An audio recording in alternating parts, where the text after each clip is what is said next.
Morning and welcome to the Core Connection. I'm Mira Rubin here with you on Enlightened World Network. And today's topic is allowing. When you think of allowing as if it's a passive experience, where in fact it can be a very active and deliberate, determined choice, and a choice that we keep making again and again and again. So it's kind of an interesting dynamic, an interesting thing to explore. And I look forward to our conversation today. So before we get started, let's take a minute or two to get present. Let's take a deep breath in through your nose and hold it. And imagine clean, crisp oxygen flooding your lungs, flowing into your bloodstream, nourishing all your cells, all your organs, bringing vital life energy to your body and being. And as you exhale, exhale any tension, stress, negativity, fatigue. And now let's take another deep breath in through your nose and hold it.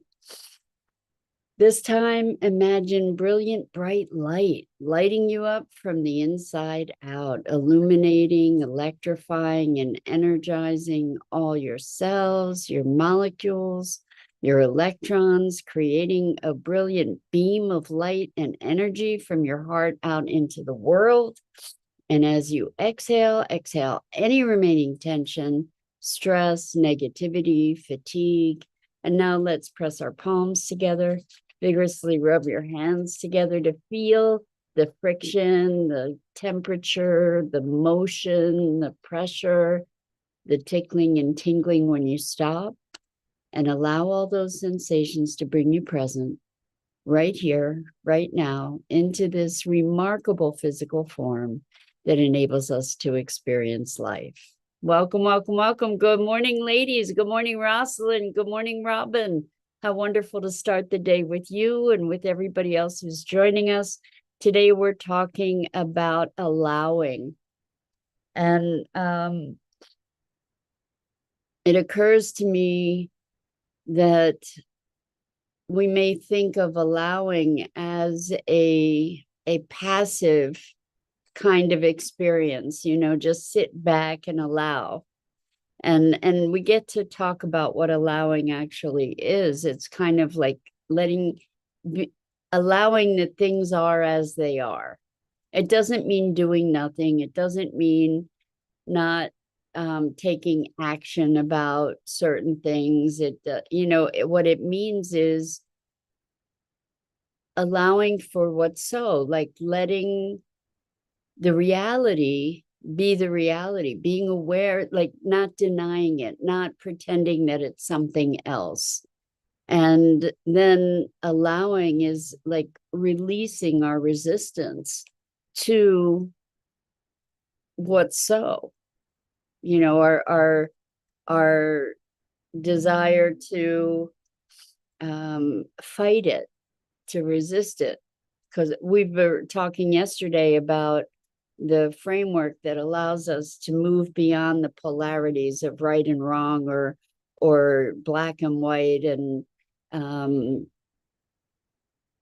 and yang, and essentially to move beyond that polarity. In order to do that, we need to be able to kind of hold contradictions and to be in a place of allowing those contradictions to coexist in order that we can generate the energy to move to another level. It can take a deliberate, active choice, decision to just let go of the resistance around it, to let go. It's so uncomfortable to hold these polarities, to hold the situation, and allow it to unfold as it's going to unfold. Let's say we have an uncomfortable situation. We take the action we can take, and then oftentimes, I don't know about you, but I find myself really wanting to push the river. Like, this isn't happening fast enough. I need to do something more. I need to make this happen. I need to force something rather than, okay, I've done what I can do, and now I can allow it to unfold, which means releasing the attachment, releasing the inclination to keep churning over something, to just sort of do what needs to be done and then let it be. What happens for so many of us is that we just get really wrapped up in thinking about it, whatever it is thinking about it, and chewing on it and worrying about it and putting all kinds of energy into it that is feeding a fire and feeding a frenzy, but not necessarily feeding us, and not necessarily feeding an outcome that we desire. So this conversation is coming about as a result of a situation. Robin says overthinking. Yeah, well, a lot of our thinking is overthinking. Like, what's the function of it? What's it actually accomplishing? Right? A lot of our thinking is thinking ourselves into a tizzy, thinking ourselves into a state that is a state of upset, a state of unease, and anything but a state of peace and calm and centeredness, right? It takes, we think ourselves into this very frenetic, frantic, reactionary kind of state. And so this is coming about as a result of a situation that I am not happy with, that I have been dealing with since December. And it's been, when I allow myself, like, my initial reaction is, this is just ridiculously infuriating and frustrating and unjust and all kinds of things like that. And I can make up all those stories. And what I'm very aware of is that it's up to me to manage my state.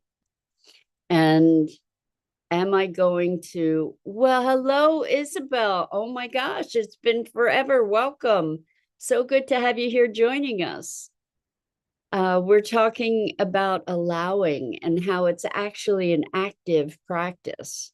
So what I have been noticing is that in this circumstance, that in the past, I would have been just obsessing about. And I have, even in this circumstance earlier, when it first started emerging, I was livid, just completely out of control of myself.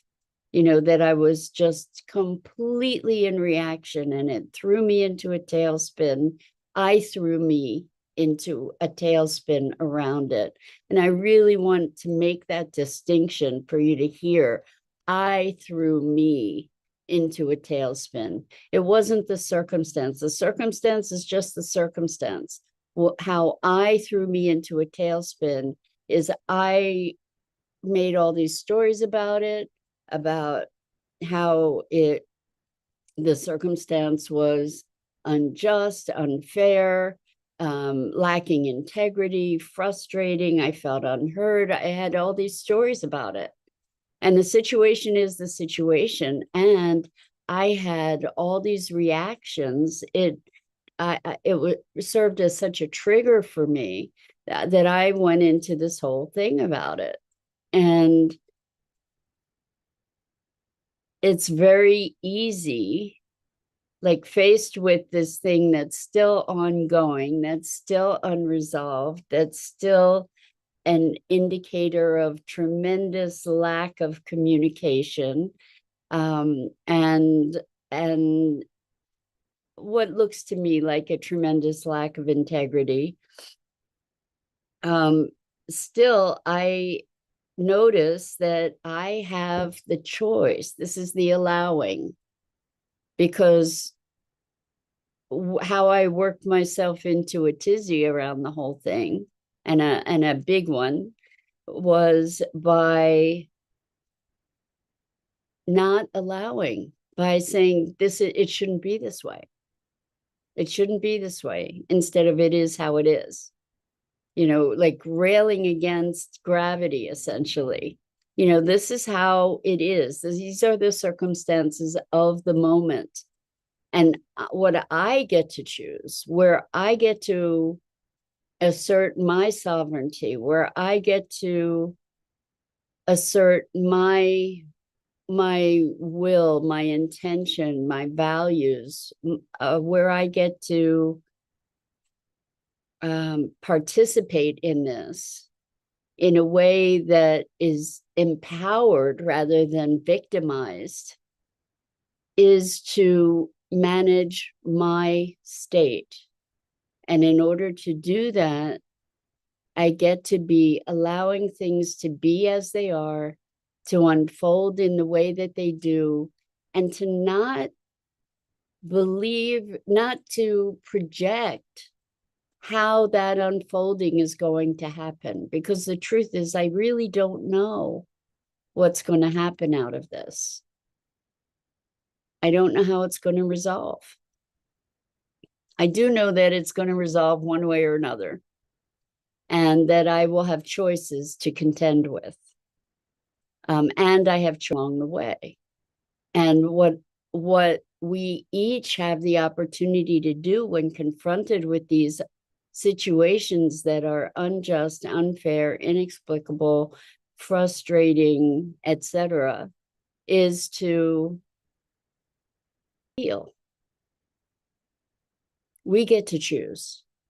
So this allowing piece is me, in my circumstance, is me consciously and deliberately bringing myself back. And it takes conscious and determined effort, I can tell you, in the face of my mind wanting to run away with some of these things, and the stories and the outrage, and like part of me really wants to run away like a wild horse with all of that, and to just step back and allow for things to unfold as they're going to unfold, to be able to stay in a centered place, to be able to respond rather than react, to be able to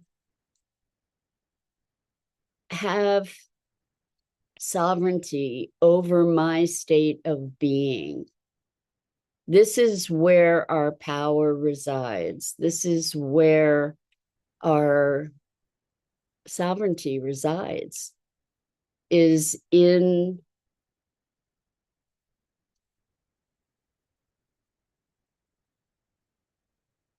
stewarding and curating our story about what is going on in life in such a way that we are able, maybe we let go of the stories and we just look at what's so, but also to be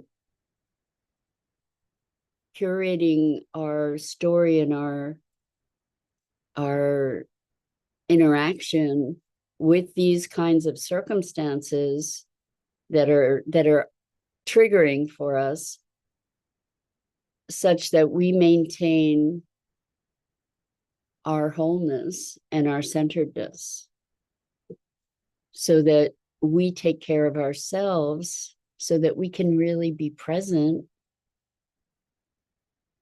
And that's the allowing that I'm talking about, that it takes remembering, coming back to, This is what's happening. This is what's happening. You know, just allowing that what is there without all the overlays and all the reactivity and all the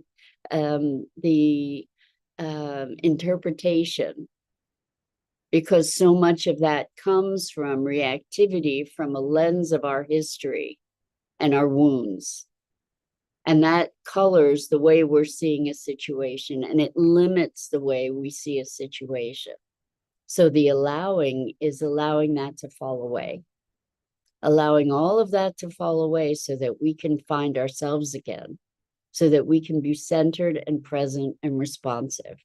So Robin says, I too have done this and still do, although looking at it from a different perspective, if it is free will of the source or sources, I pray for them to find a better outcome for the highest good of all involved.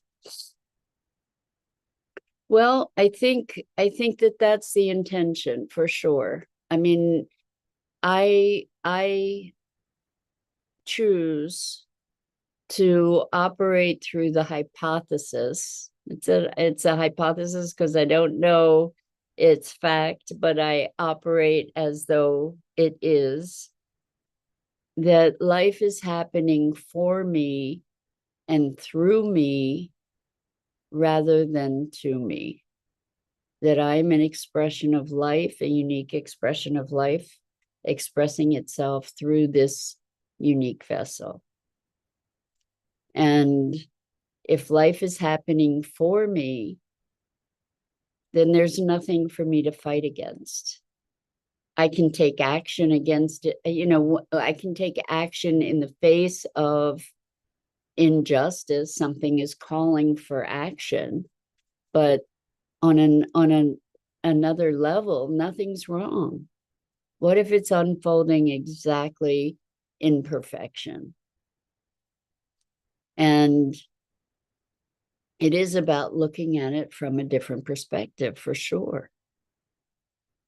The way that we can exercise our free will is through choice.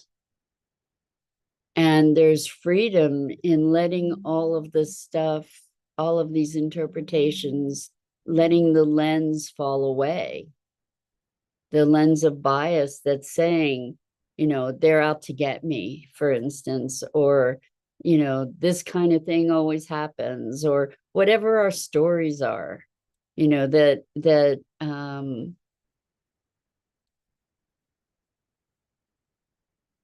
it's unfair.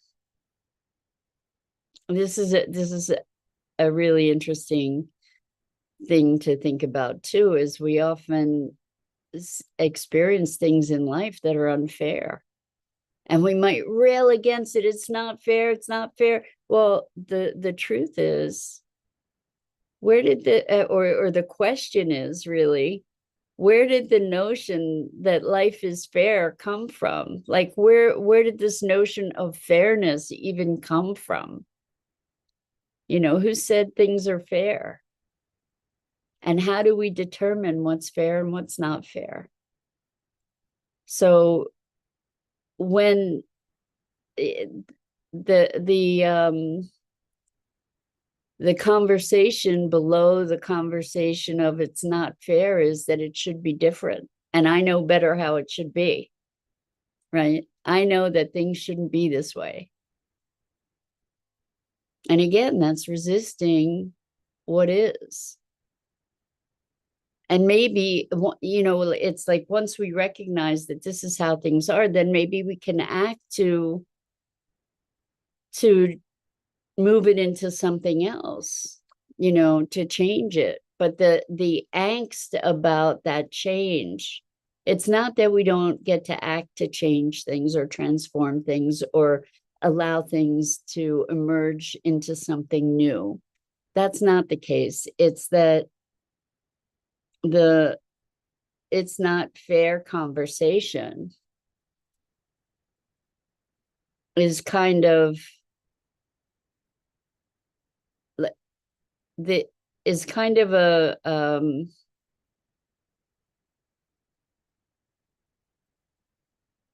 Well, it's limited. It's a limited conversation, right? Because we can be looking at what if something seems unjust, it's one thing to recognize, you know what, it could be better, things could be better served in this way or another way. The emotion that comes around that injustice, the emotion that emerges, that fury, that sense of victimization, that sense of powerlessness and helplessness. I think that's an illusion. I think what we get to do in recognizing this is how things are without making the meaning that they should be, you know, like that there's this emotional injustice about it. Although I feel that and I have felt that, you know, like we get to stand back and say, oh, okay, so let's look at the bigger picture. What's going on here? What's allowing this? What's an acupuncture point that can perhaps shift this? And we get to curate our state and our story along the way, because until we recognize that things are the way they are, and I keep saying this, but I'm trying to like kind of get under the surface here as I'm thinking this through with you.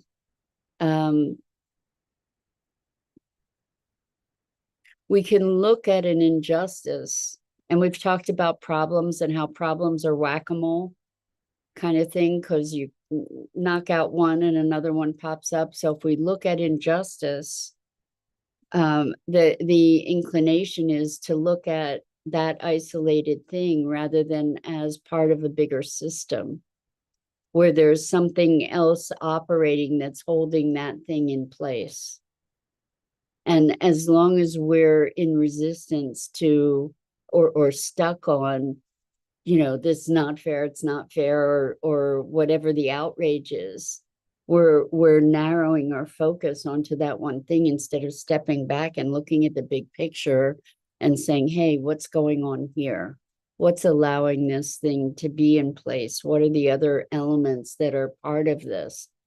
And when we stand back and recognize and allow things to be as they are, then we can have a larger view.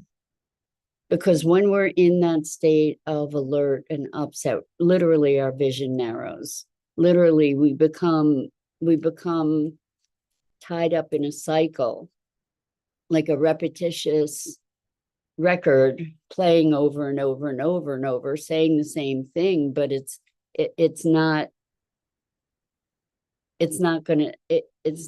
just going to create more opposition. And what we get to do is stand back as we actively allow, like letting go of all that attachment, all that story, to be able to say, okay, so what's really going on? What are the dynamics here? What might be available for me to see that I wasn't seeing otherwise? As I step back, as I allow that this is what's so. Now what? Now what? It's like you can't get from here to there without knowing where here is.